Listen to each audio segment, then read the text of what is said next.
কোথায় যাচ্ছ? দাদি দাদি তুমি কোথায় যাচ্ছ? বাবাকে কোথায় পাঠাচ্ছ? তোর বাবা দুধ দোয়াতে যাবে, যা রে মিনার বাপ। চলো চলো আমরাও যাই।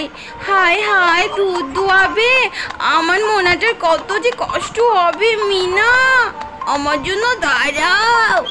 তাড়াতাড়ি আয় মিঠু, তাড়াতাড়ি আয়। তাড়াতাড়ি না আসলে আমরা দেখতেই পাবো না।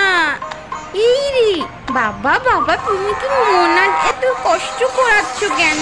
মোনা ঘাস খাও, তুমি এত কষ্ট করাচ্ছ বাবা কেন? না দুধ দোয়াতে হয়। শোনো, দুধ দোয়ে যে পয়সাটা পাই আমরা, ওটা দিয়ে আমরা বাজার করতে পারি, আর এই দুধ আমরা খেতে পারি। তাই নাকি? বাবা এত কষ্ট করাচ্ছ মোনাকে, মোনা তো এত কষ্ট পাচ্ছে। মোনা মোনা তুমি ঘাস খাও মোনা। ইস রে, মোনার উপরে ইয়া পড়ছে, মাছি পড়ছে কেন? মোনাকে এত কষ্ট করাচ্ছ, মোনা কি রাগ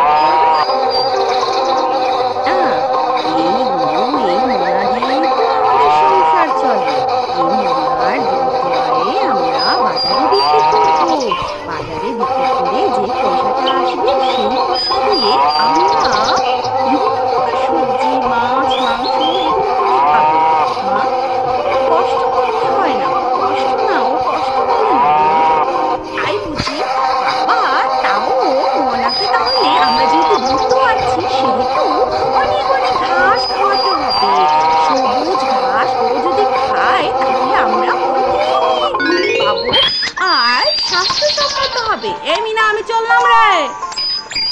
আমি হাতে গেলাম, হাতে গিয়ে এই দুধগুলো নিয়ে যাব। আয় আয় তাড়াতাড়ি আয়।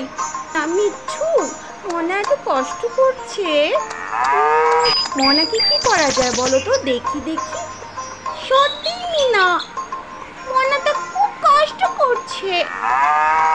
হ্যাঁ তাই তো, ওকে খুব সুন্দর সুন্দর সবুজ সবুজ ঘাস খাওয়াতে হবে। আমরা আজকে বিলে গিয়ে ঘাস নিয়ে আসবো, ওর জন্য কত সুন্দর সুন্দর ঘাস নিয়ে আসবো, তাই না মিঠু? হ্যাঁ মিনা তাই তো। মিঠু আচ্ছা মোনা কষ্ট পায় না? অবশ্যই কষ্ট পায় না মিঠু। বেচারিটা লেজও একেবারে ছোট হয়ে গেছে দুধ দোয়াতে দোয়াতে, তাই না? কি করা যায়? চলো মিঠু আমরা বাবাকে দেখে আসি, বাবাকে বলে আসি বাজার থেকে যাতে করে সে আমার জন্য জিলাপি নিয়ে আসে। না না না, আমাদের জন্য। হ্যাঁ মিনা চলো।